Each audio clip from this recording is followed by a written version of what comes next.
Hey everybody, this is the Sliders Review, and since it's Women's History Month, I'm here today to talk to you about Drifters. Drifters is a UK sitcom, an extremely hilarious one at that.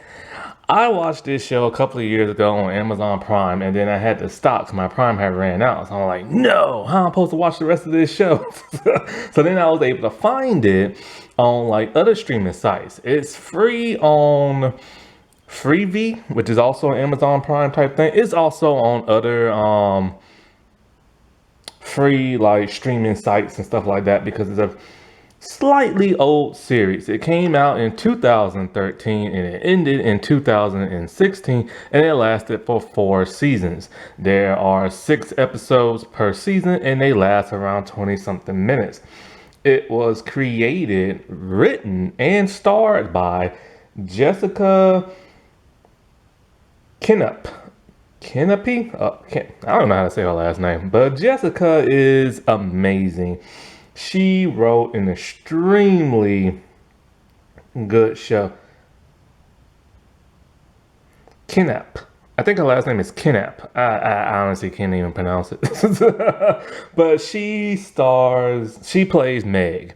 And so, yeah, she created the show. She wrote it. Sometimes she has some people co-write, but she writes every single last episode. And her style of writing is very, very clever. It's very roguish. It's very blunt. It's a bit gross. It's a bit vulgar and everything. But all in all, like the stories do make sense and everything. Like, she's the type of person who doesn't hold back much. She does sometimes, but not really. You'll be surprised some of the things that you see in some of the subject matter. She even is able to make racist jokes funny and everything that should be totally offensive, but end up coming out actually pretty brilliantly how it's like written and directed. Like they're going like, okay, in the last episode they're going to like a festival, right? And let's see, Bunny and Laura, who are the other two characters, they are dressed up like indigenous people, like Native Americans. And so Meg's all like, well, that's offensive. And then so like Bunny holds up her hand. She's like, how? And so of course, what I'm saying, if you don't get that joke, because that's like a phrase that many of them use, like, back in the day and everything. Like, it's offensive, but it is written in a clever way that makes it somewhat hilarious, even though it is offensive and everything. Because when Bunny says it, she doesn't say it to offend. She just literally asking the word how and everything. And of course, that's interpreted to the indigenous phrase and stuff. And it's just like it's written like honestly, like, yeah, you'll probably be offended, but you kind of like, okay, but that's clever, you know what I'm saying? And so like there are all kind of subject matters and all kind of gross stuff that happens in here. Everything from nudity to let's see, bodily fluids of like the genital area stuff, poop, constantly vomiting and everything. Which, oh my god, dude, like. And they don't hold back in Britain, man. I'm telling you, like in American TV, there's some things they won't show, there's some things they won't say, but over there, they just don't care, man. Like if you were to see something like that, it would probably be on Comedy Central, but it would still be toned down. Like there's a really gross scene that literally had me reacting in a way I've never reacted. You know how some people go to the movies and something's really shocking and they react like it's a blooper reel or something like that? You had to see my reaction, man. My hands went over my eyes, my head went back, my foot went up, my mouth, my jaw dropped and everything, and I was cringed because there's a scene where the last episode, again, is like a funeral episode, and the girls have tickets to go to like a festival. So, but Meg and Bunny's grandmother died. And so they want to go to the funeral, but they also want to go to this festival. So they end up changing the day and time of like the funeral so they can hurry up and go. So they're rushing everybody. They're making the cars speed up. They're making the old people walk faster. And Meg's on again, off again, like booty call named Hot Cold. He's trying to make them speed up even faster. So when Meg gives the eulogy, she's saying it so fast, it's almost like she's rapping and stuff. And so, but Hot Cold is like, a druggie. So he ends up giving all three girls like the pills and stuff. And so Meg is like flipping out. But then she also decides, you know what, since it's her booty call partner, she's going to get herself some in the bathroom. And so you see her like literally just like waxing him and everything. And they do show the head movement going up and down and the whole body. So I'm telling you, man, they don't hold back. And so when she comes out, she sees her dad. And her dad's all like, oh, you must have brushed your teeth. You have a little bit of toothpaste on the side of your lip. But of course, it's creamy filling.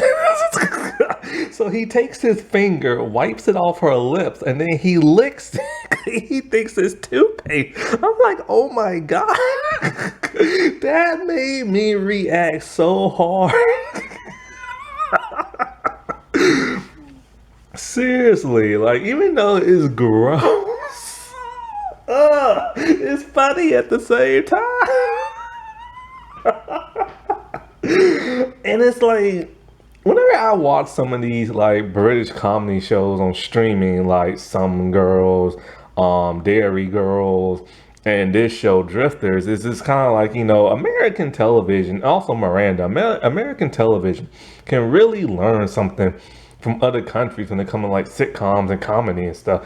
You don't gotta take it completely from their country, because you gotta remember there is like, a cultural difference. It's like some things that is natural there won't seem natural over here. Because like I noticed when they act over there, when it's like their comedy, they tend to not only, like when they do their facial expression, not only do they move their eyes around, but they move their mouths around a lot. I've noticed when it comes to like certain comedy and stuff. Because there's different types of comedy, and a lot of British comedy and UK comedy, they like move their mouth around really weird, kind of like that dude from Bean, like that, you know what I'm saying? Whereas in Americans, we don't do that, because it just looks like, I don't know, we're about to have like a stroke or something like that. But it's very common like over there. Now, Call Me Kat is an American adaptation of Miranda. I can't get into Call Me Kat. I've tried, I just can't get into it. But the Miranda show is actually really funny. I talked about that. Now, also, I've talked about season 1 of this show, so go watch that. And so this show, like I said before, lasted for 4 seasons. And I'm pretty sure they ended the show not knowing that it will be their last, you know what I'm saying? Because when you look at the first episode of the first season and then the last episode of season 4, there's really no conclusion. It just seemed like another run-of-the-mill type episode, One conclusion probably would have been better. The wedding episode would have probably been a better finale. But like, I truly believe they didn't know they was getting canceled because, Jessica revealed that, they would not be getting picked up for like a 5th and everything. And so the show revolves around 3 women, but mostly that of Jessica's character, Meg. But the other 2 characters is Laura, played by Lauren O'Rourke, and Bunny, played by Lydia Rose Bewley and everything. Bewley. And so, like, basically, Drifters is about a group of women in about mid-20s, and they let's see, Meg is just out of like college and stuff like that, and basically they drift from one job to another. They're party girls. They love to drink. They love to clickety clack. They have relationship problems, and they are huge screw ups. No matter what they do in life, they always screw up. Meg is the biggest screw up of them all because she is the protagonist of the show. Meg cannot get her life in order. So I would assume that in the last episode she could have got her life together, but sadly she didn't. And so, like, no matter what they do, they just can't seem to get it right. It's like being an adult is too hard because they still want to have fun, but of course they have to take on the responsibilities of like life. And so, like, the way it's written is like, I like how they're not perfect. Like, they're not perfect at all.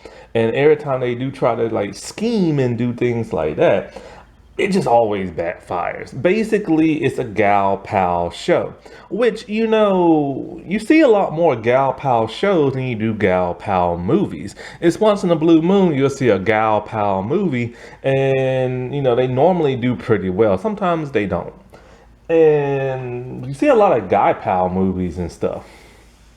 But of course, a lot more female empowerment stuff is like relegated to television. Now, I love the idea that Jessica made this show herself. And she's amazing in this. Like, when I said writing, my God, she's great. Acting, she's great.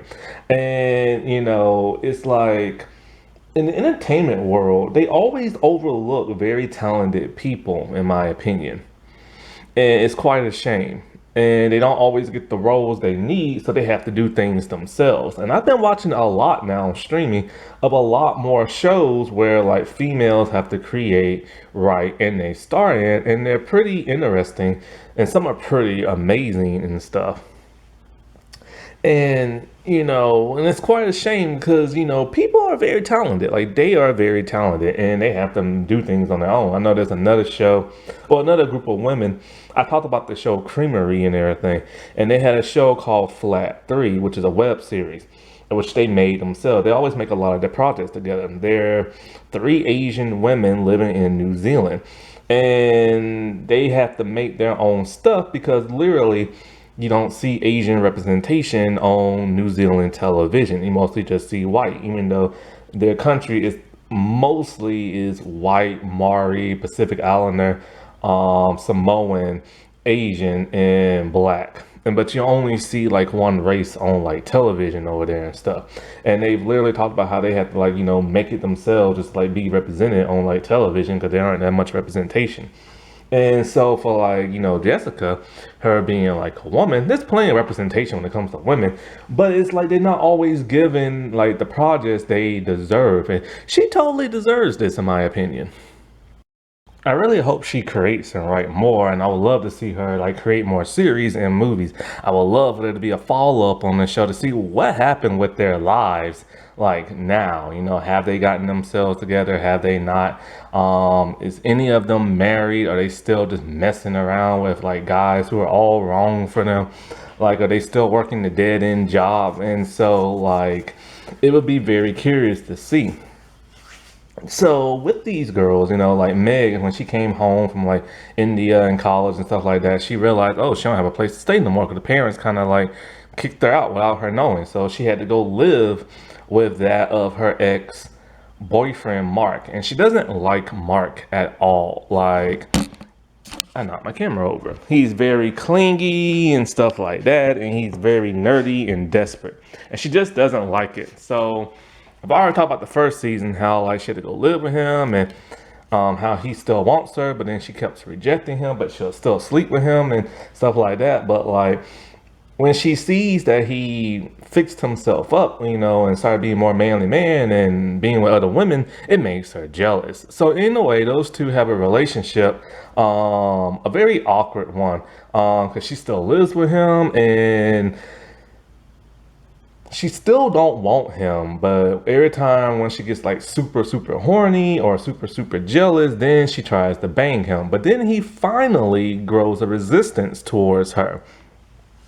And it's to the point where he realized she's just not right for him, and he needs to start expanding his horizon to other women, and other women he does. It makes her super jealous when he keeps bringing in new girls every week and every night and stuff.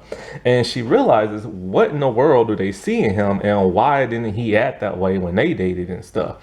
There's this one girl named Leia that he meets who dumpster dives out of trash bins to like eat and stuff like that. She's a hippie. She's free spirited. She'll bang anything that's walking past her.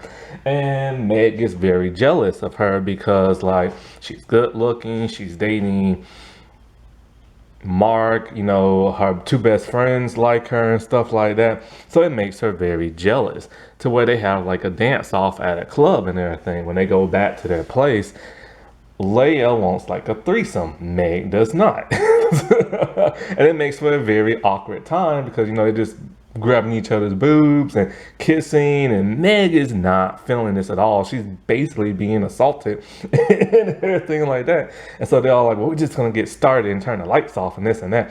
And so they're banging it and they're having like glow lights, and you can see the glow lights just bouncing up and down and stuff until Meg's all like, I don't want to do this because you might have an STD or something like that, which offends Leia and stuff.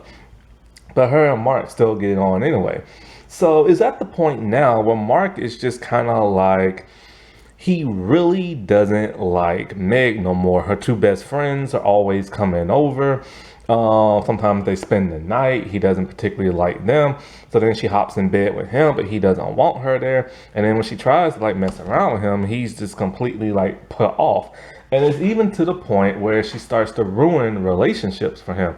And he literally tells her, I hate your guts and everything. Like, I do not want you and stuff. Like, why can't you get that through your head? He has moved past her, which is really crazy from season 1. It gets to the point where he's so frustrated and everything because sometimes he'll come home and her friends will be like, or her cousin will be like in their apartment, and they'll be like doing people and stuff. And so he finally has enough to where he completely moves out in the 3rd season. And when he moves out, he never comes back for the series. Like, he literally left.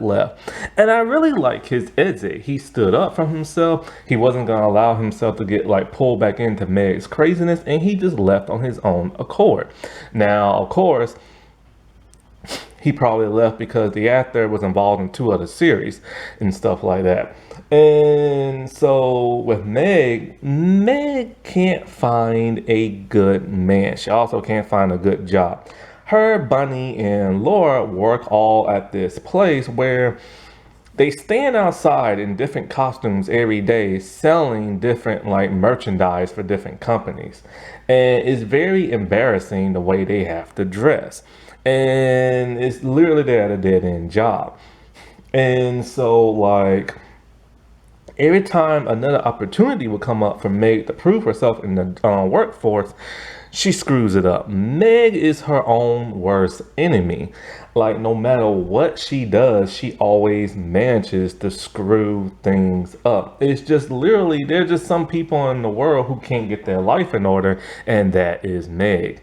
And so, like, she gets fired from every job she literally works at. When she was like an assistant to like, this dude working on a movie, she couldn't do things properly and everything. And then she wanted to be an extra that involved nudity, but she didn't want to take off her clothes. And then but it's like, why would you even be that if you know you didn't want to do that?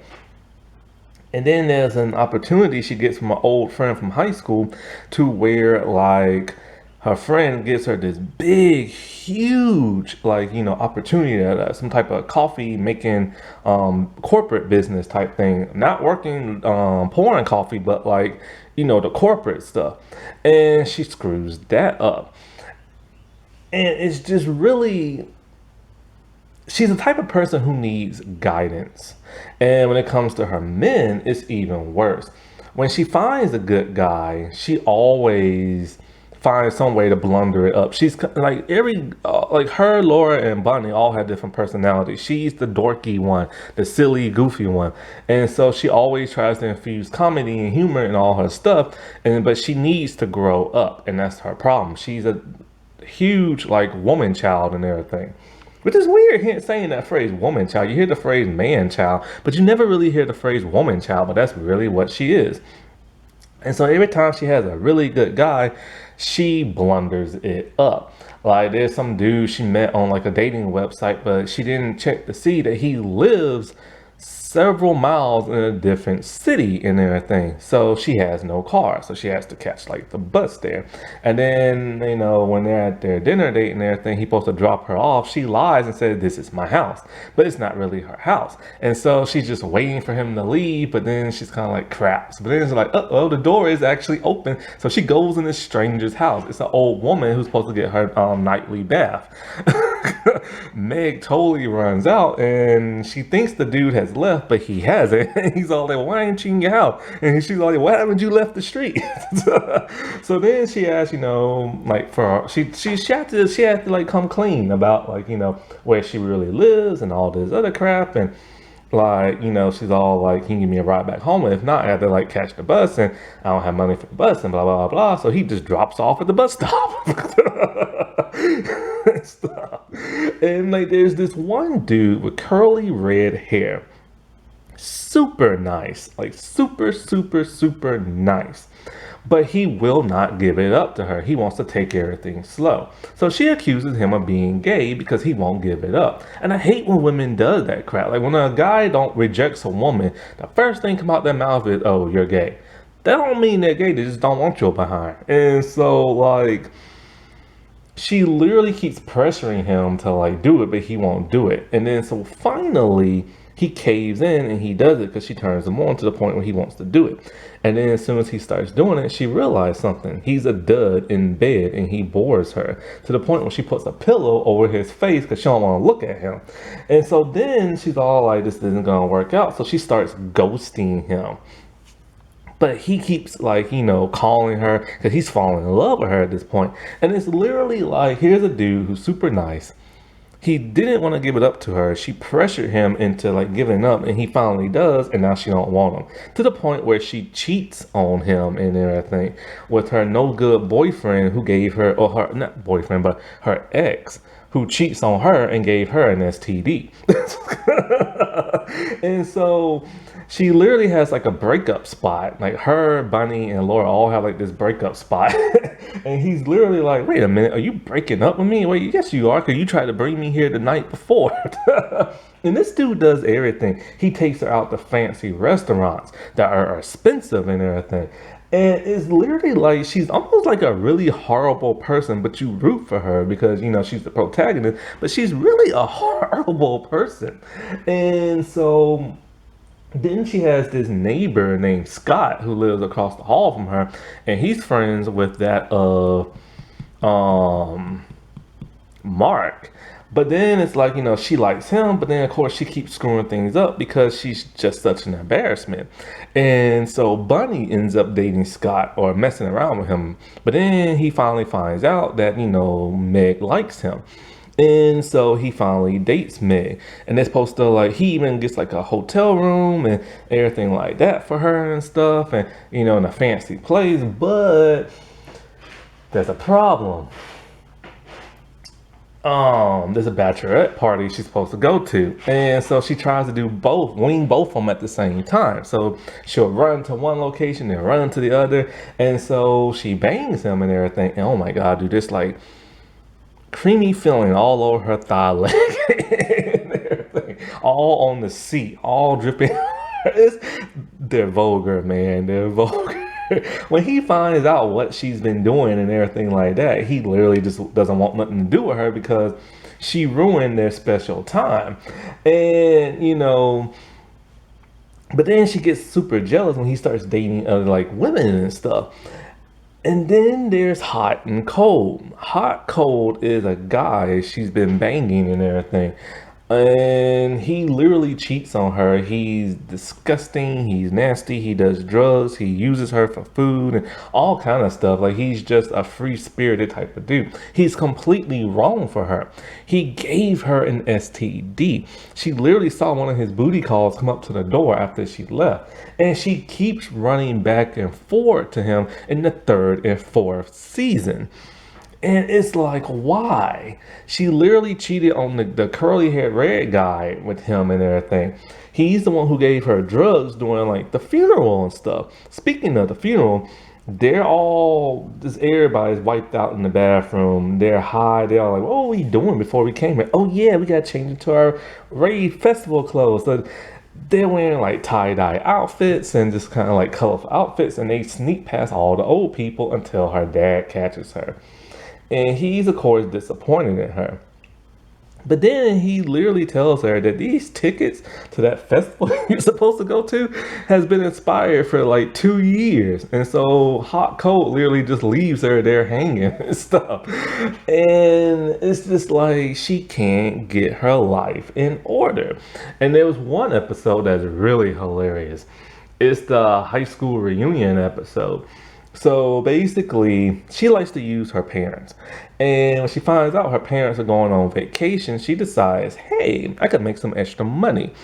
How about like I rent like our apartment out for like a room and breakfast type thing, and then we go stay at my parents' place. But the parents changed the locks, so throughout the entire episode, they're homeless, trying to find places to live and people to use and stuff like that. She goes to Scott's place, he won't let her in. They go to Lauren's ex-boyfriend place, he won't, or he lets them stay for a while until they screw things up. They sneak at like a golf tournament and everything and sleep outdoors. Then they go to their reunion begging people to like stay with them. And it's one of the grossest, funniest, most hilarious episodes ever. So let's get into her cousin Bunny. Bunny is a delusional sex freak. This woman will basically bang anything that is walking by.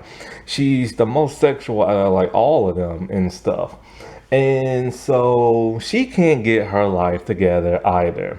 She just bounces around from dude to dude, nothing really serious, and a bunch of like loser type guys.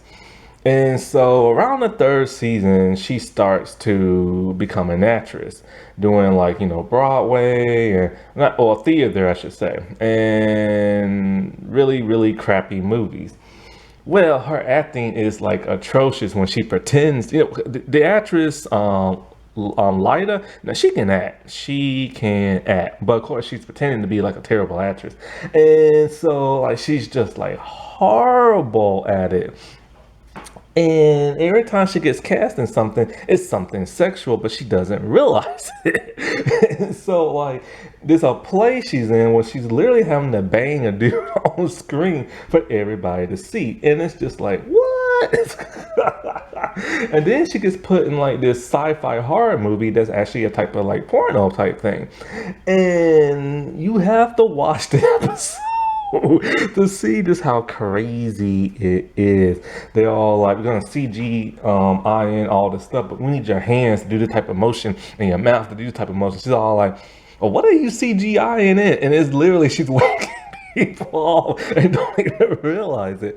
And so her friends tell her, oh, they want you to get nude for this movie? No, you're a woman, you're supposed to be empowered. You say no to that. But she was all like, but it is empowering to be naked. But so they convince her it's not. So she loses her job as a result of that. But then her friends ends up doing the same thing they told her not to do. Now, she's so delusional to the point where she wants an afro in season 1, and she ends up burning half of Meg and Mark's like apartment now. And when the other two girls start to get guys in their relationships and Laura gets engaged, she gets so jealous. She's all like, I'm pregnant and I don't know which guy it is because I've been messing around. And so like, they're like, you're not pregnant. She's like, yes, I am. And so like, she goes to the hospital because she sees this doctor who's like really hot. No, wait. She was on a dating app and he rejected her. So she literally stalks him at his place and she eats a hot pepper and everything. And it makes her literally pass out to where she has a reason now to see him and stuff. But then of course when she's there, she screws things up.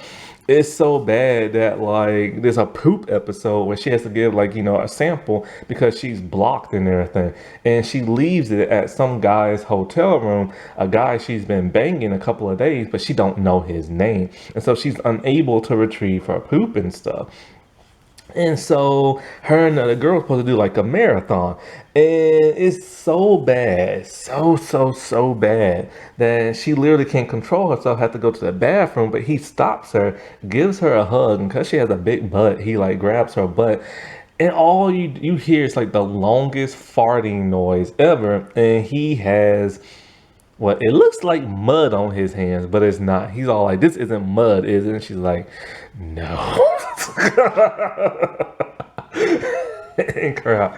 Now, throughout the entire series, she doesn't have like a long-lasting relationship. So she's the only one who really doesn't, and just bounces around multiple guys and stuff. And and it's crazy how like delusional in the head she is. But she's supposed to be like the Dipsy blonde type girl, but Laura is like the blonde girl. And Laura is a bit dipsy, but Laura is the angry one. So you expect the redhead to be the angry one, but they flipped the script on that. And so like, and she's so horny that she will literally steal like a guy that Meg is like into, and she steals Scott at one point. Now, Laura is the mean one of the group. She is the most blunt. She's the one who will literally cuss you out. She has an on again, off again relationship with her boyfriend, Gary. Gary is a guy who basically just whacks it like jacks it like all day long and play video games. It annoys her. So she's constantly cheating on him throughout the entire series. And then when she finally gets like a better job, she sees that there's tons of hot guys there. And she literally calls Gary up and like, "We're done." And of course he's all like upset. And every time she sees him with another guy, she gets super jealous. But those two always end up always getting back together because they live together until finally she moves out. And then she moves in with like Meg and like Bunny and stuff. And so, but then she turns out to be like a really gross like tenant. And so they want to kick her out. They do kick her out, but then she comes back the next episode. So then they just all start living together. But her and Gary have the strangest relationship ever. So it's like everything he does just is not good enough for her. He's not romantic, but he's desperate. Every time he's like upset, like he runs to her crying and all this other stuff. He takes tons of Viagra pills, and it's too hard to even like do her crap. And it's to the point where they finally break up. And then so she is more of the lazy type. She's angry. Now, it's funny because there's an episode where Gary proposes to her. See, his dad or uncle was supposed to get married to somebody he mailed to like the country from like another country, but she rejected him and everything. And so, since half of the wedding was paid for, he gave it to Gary. And Gary proposes to her, and so she realized, well, since half of the wedding, well, the majority of the wedding's paid for, hey, might as well, you know what I'm saying? So she says yes, knowing she does not want to marry him and stuff. And it's like, it gets to the point where he embarrassed her so much that she just realized, what, the wedding's just off. And so when they didn't have a place to stay that one episode, they go to his place and he's doing kind of like a Dungeons and Dragon type thing, which they all think is dorky. But she secretly plays when nobody knows. Turns out one of the girls there that he likes, and she ain't having it. So since she knows how to play the game, she ended up doing some type of maneuver that kills that girl. That squashes any beef of them or any chance of them getting back together. And it's like, it's so sad for Gary because he loves her to death. But she just is so irritated by him because she wants him to be like a man, but all he does is watch porn, touches himself, and play video games. And then when he finally stops doing that, she still don't want him because she doesn't find him attractive enough like she does all these other men. Now, when she does cheat on him with other men, it never lasts long more than just that episode and stuff. And she's very lazy at work. She likes to sleep. When she finds out she gets paid for sick leave, she's constantly being sick and everything. Even pretending that the funeral she's going to is her relative, but it's Bunny and Meg's relative. The actress who plays Laura is like hilarious. She does such a great job. I love how feisty she is. Like the fight she has with Gary is just like insane. She reminds me of Joe from S Club 7. It's really hard to pick like who's your favorite because all three have like different personalities. All like their acting's really great. They're lovely and everything, and it's just like you can't choose which is your favorite. And so I do love how like each girl has like a different personality, and even though they're all three screw ups and everything with relationships and jobs and just everyday life, they go about it in completely different ways. The men, even though in the beginning they are demasculated, they earn their stripes and everything, and they stand up for themselves when they finally had enough of like these three women and stuff. And like I forgot to mention, like, Meg has like a brother and she's jealous of him because the parents just love him to death. And she doesn't like his fiance because mostly because the thing is, he has his life in order. We never get to see it, but we always hear about it and stuff. And it makes her very, very jealous. But, like, that's like the one thing people can relate with. They can relate with, like, being a screw up in life or being very well educated. Because she's very well educated, but she can't find a great job because she screws things up, and people can relate to that. They can also You can also relate to how she always constantly goes back to the wrong type of guys. She has like two or three great guys throughout the 4 season run, but she keeps messing it up by constantly going back to this one loser type dude, and like just like screwing it up in general. And it's interesting when you watch it because people are like, okay, I can kind of relate to that. I've seen other people like that. Oh, I have a friend like that and everything. So it's one of those cool shows that just really touches upon real serious stuff, but does it in a quirky, hilarious manner.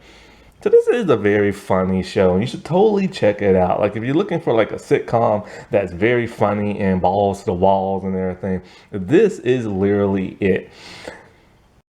Happy Women's History Month, everybody. All right, I'll talk to you later. Bye.